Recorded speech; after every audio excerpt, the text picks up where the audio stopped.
Good morning बेटा। Ninth science में हमारा chapter number 2 is matter around us pure start हो चुका है।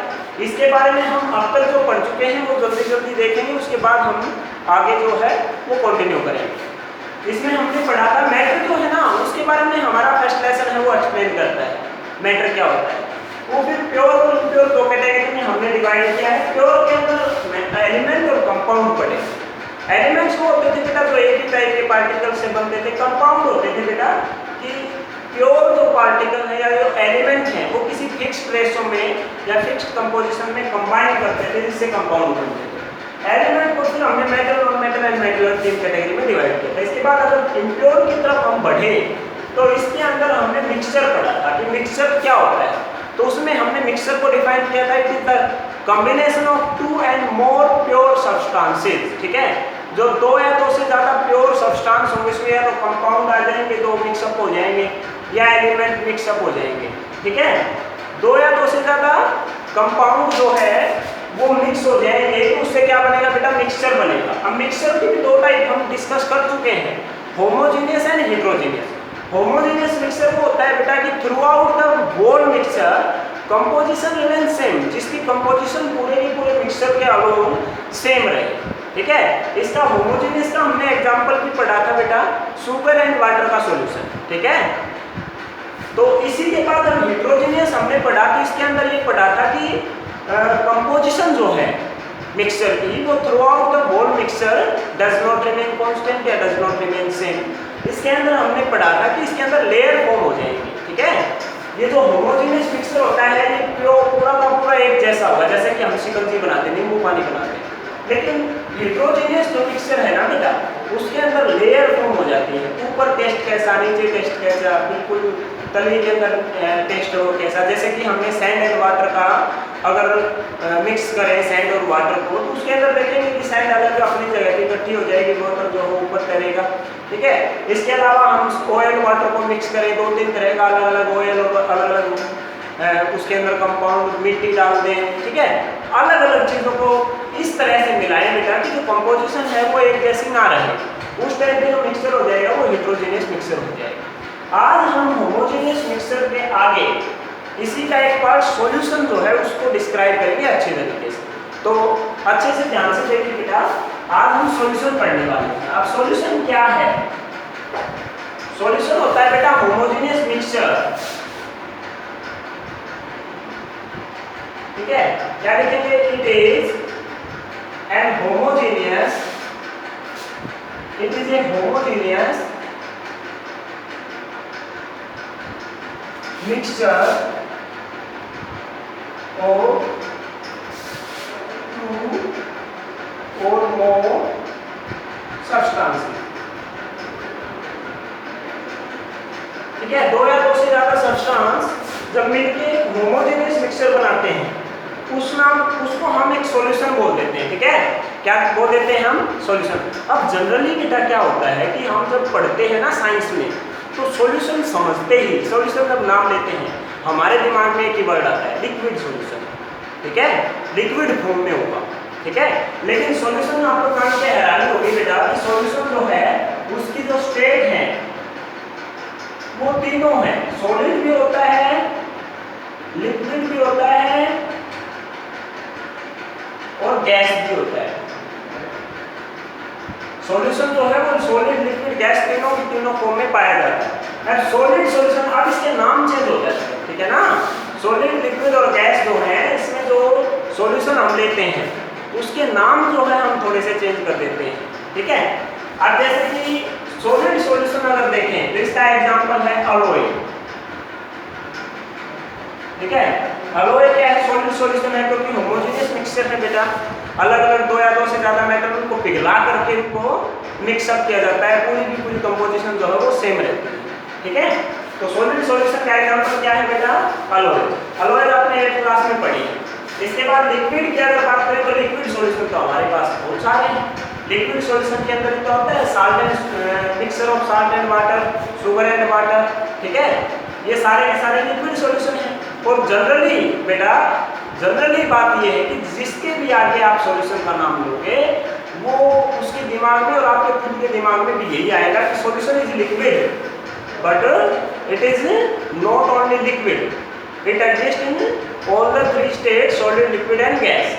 ठीक है, लेकिन ज़्यादातर हम डील करेंगे तो लिक्विड स्टेट के साथ ही डील करेंगे। अब गैस के अंदर सॉल्यूशन की बात करें तो जो हमारी एयर है, air is a homogeneous mixture of all the gases present in it. Air के अंदर सारी की सारी गैसेज जो है वो होमोजेनियसली मिक्सअप हैं, हर जगह पे एक जैसी कंपोजिशन है। ठीक है, इफ वी नेग्लेक्ट प्लेनिटी, ये आगे की बात है, ये आगे आपको समझ में आ जाएगी 11th क्लास में। ठीक है, तो सॉलिड, लिक्विड, गैस तीनों स्टेट समझ में आएगा सॉल्यूशन की। अब लिक्विड स्टेट जो है इसके आगे हम थोड़ा सा और डिस्कस करेंगे। जो सॉल्यूशन है उसको हम दो पार्ट में बांटेंगे। सॉल्यूशन जो है उसके दो पार्ट बनाएंगे हम, एक तो हो जाएगा बेटा सोल्यूट, दूसरा हो जाएगा सॉल्वेंट। Solute and solvent.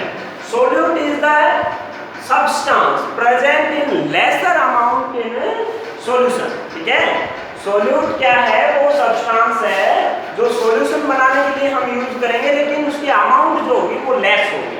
ठीक है, solute present in lesser amount in solution. या फिर ऐसे दे देंगे अपनी definition, the substance present in lesser amount in solution is called solute. Okay, इसके बाद नेक्स्ट है सॉल्वेंट। सॉल्वेंट सोल्यूट से अपोजिट हो जाएगा। Solvent is the substance present in solution in greater amount या लार्जर अमाउंट। ठीक है, तो इस तरह से सॉल्यूट और सॉल्वेंट दोनों समझ में आए। इसके बाद हम क्या करेंगे बेटा, प्रॉपर्टी करेंगे सॉल्यूशन की, कि सॉल्यूशन की क्या क्या खास बात है, क्या क्या इसकी प्रॉपर्टी। अब अगर एग्जांपल और देने की कोशिश करें हम सॉल्यूशन के, तो सॉल्यूशन क्या है, शुगर, वाटर, ये भी एक सॉल्यूशन है, लेकिन कैसा है, लिक्विड है। ठीक है, आयोडीन और अल्कोहल का जो सॉल्यूशन है वो भी कैसा है, लिक्विड है। ठीक है, ये आपके एग्जांपल दिए गए हैं बुक के अंदर। ठीक है, एरिएटेड ड्रिंक जो होती है, सोडा वाटर जैसे कि, ये सारे के सारे लिक्विड सॉल्यूशन हैं। एयर जो है वो गैस सॉल्यूशन है, अलोए जो है वो सॉलिड सॉल्यूशन है। ठीक है, ये दोबारा से आपके पास सॉल्यूशन आ गए। अब प्रॉपर्टी की अगर बात करें तो दैट आर इम्पोर्टेंट थिंग्स। ठीक है, प्रॉपर्टी एग्जाम में पूछ सकता है और प्रॉपर्टी जो है आपको पता होनी चाहिए।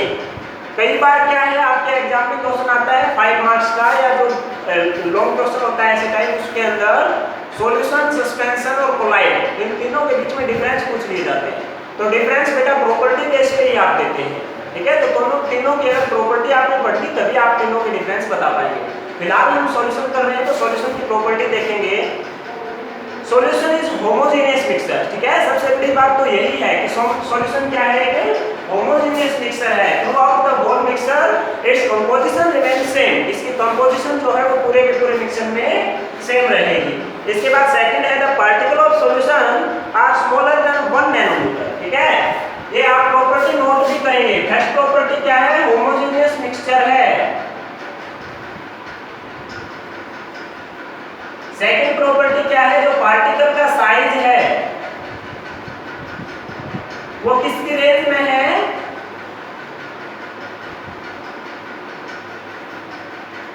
नैनोमीटर। ठीक है, लेस देन 1 नैनोमीटर। जो पार्टिकल का साइज होता है वो नैनोमीटर की रेंज में आएगा बेटा। और नैनोमीटर जो है इसको आप स्टार लगा के नोट करेंगे।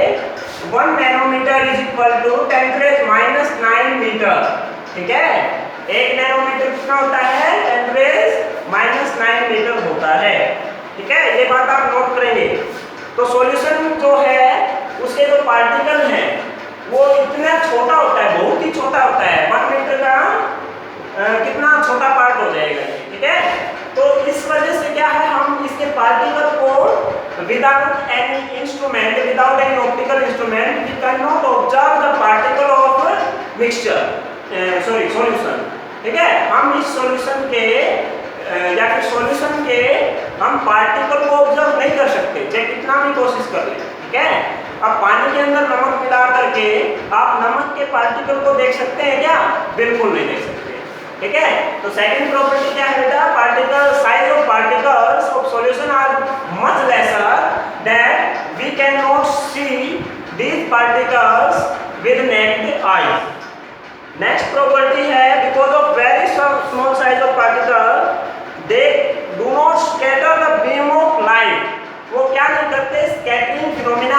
दिखाते हैं। अब स्कैटरिंग फिनोमेना जो है वो हम लैब के अंदर भी परफॉर्म करेंगे।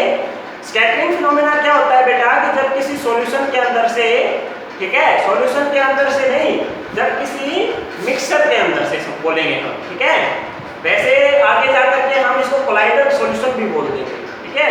तो हर चीज जो है बेटा टाइम के अकॉर्डिंग, नई डेफिनेशन के अकॉर्डिंग चेंज होती रहेगी, तो आपको अपडेट रहना जरूरी है, ठीक है। फिलहाल आपके लेवल पे अभी के लिए हम क्या बोलेंगे कि जो कोलाइड, जो बीम ऑफ लाइट है, कोई अगर हम बीम ऑफ लाइट डालें तो कोई मिक्सचर उसको क्या कर देता है, स्कैटर कर देता है। स्कैटर का मतलब होता है बेटा बिखरा देता है, ठीक है, फैला देता है चारों डायरेक्शन में, हर तरफ, ठीक है। तो उसको क्या बोलेंगे, स्कैटरिंग ऑफ लाइट। आप 10th क्लास में भी और डिटेल में पढ़ेंगे इसको। तो फिलहाल हम क्या बोलेंगे कि जो पार्टिकल का साइज छोटा है इस वजह से ये लाइट को स्कैटर नहीं करेगा, ठीक है। Solution does not scatter the beam of light. Third topic क्या जाएगी, solution does not scatter the beam of light, ठीक है। लिख लेंगे बेटा अपने आप से। दोबारा से रिपीट करता हूँ, सॉल्यूशन डज नॉट स्कैटर, या फिर ऐसे लिखेंगे the particle of solution does not scatter the beam of light. इसके बाद जो नेक्स्ट प्रॉपर्टी है वो क्या है बेटा, the solute particle can not be separated from mixture by a process of filtration, या फिर ऐसे बोलेंगे the solute particle can not be separated by using physical method, ठीक है। फिजिकल मेथड क्या है, जो हम नॉर्मली यूज करते हैं विदाउट एनी एक्सटर्नल केमिकल्स, ठीक है, बिना किसी प्रेशर टेम्परेचर के, उसके कारण बिना किसी प्रेशर और टेम्परेचर और फिर कोई दूसरा जो केमिकल हम ऐड करते हैं उसके अलावा, या फिर उसके बिना, उसको यूज किए बिना, ठीक है। फिजिकल मेथड से हम इसको दोबारा से अलग अलग नहीं कर सकते। अब नमक से पानी को हम नहीं निकाल सकते, अगर निकालना चाहें चुटकियों से, ठीक है। तो हमें क्या करना पड़ेगा, हमें केमिकल मेथड यूज करने पड़ेंगे, हम इसको बॉइल करके वाटर को एवोपरेट करना पड़ेगा, ठीक है, समझ पाए ना। तो फिजिकल मेथड से सेपरेट नहीं किए जाएंगे। तो ये चारों हम प्रॉपर्टी नोट करेंगे बेटा। पहली प्रॉपर्टी दोबारा से रिपीट करते हैं। पहली प्रॉपर्टी है ये होमोजेनियस मिक्सचर है। दूसरी प्रॉपर्टी है साइज बहुत ही छोटा है तो आंखों से दिखाई नहीं देंगे। तीसरी प्रॉपर्टी क्या है बेटा कि ये बीम ऑफ लाइट को स्कैटर नहीं करते। और फोर्थ और लास्ट प्रॉपर्टी क्या है कि फिजिकल मेथड से सॉल्यूट और सॉल्वेंट को हम मिक्सर में से सेपरेट नहीं कर सकते हैं। इसके बाद नेक्स्ट जो टॉपिक है आपका वो है कंसंट्रेशन ऑफ सॉल्यूशन। कंसंट्रेशन से मतलब है कि आपके जो सॉल्यूशन है उसके अंदर कितना सॉल्यूट प्रेजेंट है उसको हम क्या बोलते हैं, कंसंट्रेशन बोलते हैं। क्या बोलेंगे बेटा कि जो हमारा देखो सॉल्यूट दो पार्ट है, सॉल्यूट और सॉल्वेंट। सॉल्वेंट के अंदर हमने कितना सॉल्यूट डाला तो हम सॉल्यूट देखेंगे तो हम बोलेंगे कि सॉल्यूट की कंसंट्रेशन इतनी है, ठीक है। अगर सीधे सीधे शब्दों में बात करें तो कंसंट्रेशन का मतलब हमारा ये है कि हम कितना मिला रहे हैं, अमाउंट कितनी, हम अमाउंट देखना चाहते हैं। जैसे हम पानी के अंदर शुगर मिला रहे हैं, ठीक है, वाटर के अंदर शुगर ऐड कर रहे हैं, तो हम ये कंसंट्रेशन का मतलब ये है कि अगर कंसंट्रेशन ज्यादा है तो शुगर ज्यादा ऐड की है, कंसंट्रेशन कम है तो शुगर कम ऐड की है। तो एक तरह से concentration is defined as the amount of solute present in a solvent या सॉल्यूशन। सॉल्यूशन के अंदर कितनी अमाउंट है सॉल्यूट की, ये कौन रिप्रेजेंट करेगा, ये कौन डिफाइन करेगा, हमारा कंसंट्रेशन टर्म जो है वो बताएगा। अब एक वर्ड आता है बेटा सैचुरेटेड सॉल्यूशन। सैचुरेटेड सॉल्यूशन ये इंपॉर्टेंट डेफिनेशन है बेटा, सैचुरेटेड सॉल्यूशन।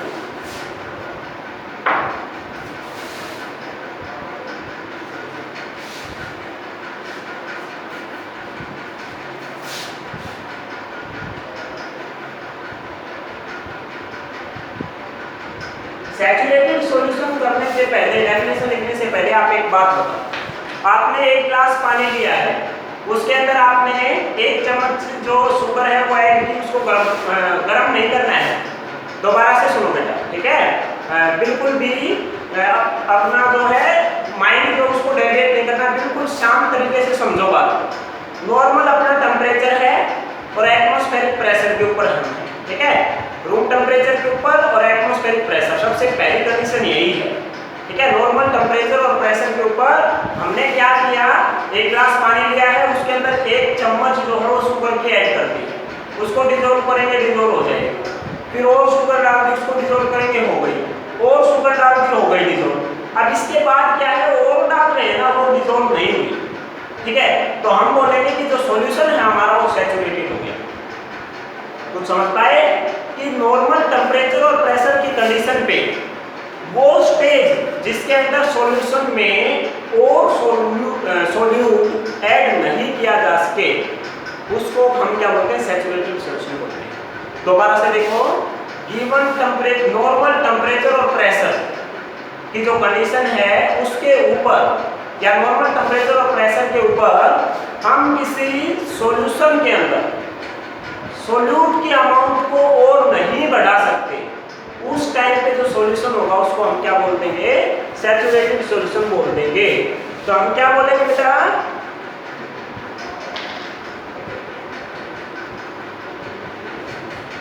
क्या लिखेंगे, कैसे लिखेंगे, ए solution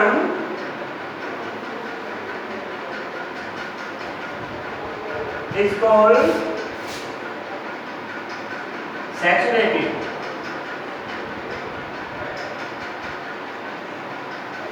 if at normal temperature, pressure, we cannot add more solute in solution, ठीक है। नॉर्मल टेम्परेचर और प्रेशर के ऊपर वो कंडीशन जिसके ऊपर हम सॉल्यूट जो है वो और ज्यादा ऐड नहीं कर सकते, उस टाइम पे हम बोलेंगे कि सॉल्यूशन जो है वो सैचुरेटेड हो गया, ठीक है। तो सैचुरेटेड सॉल्यूशन की डेफिनेशन जो है आपको अच्छे से याद हो जाएगी, ठीक है। इसके बाद बेटा हम थोड़ा सा एक परसेंटेज निकालेंगे, मास परसेंटेज, वॉल्यूम परसेंटेज, ठीक है।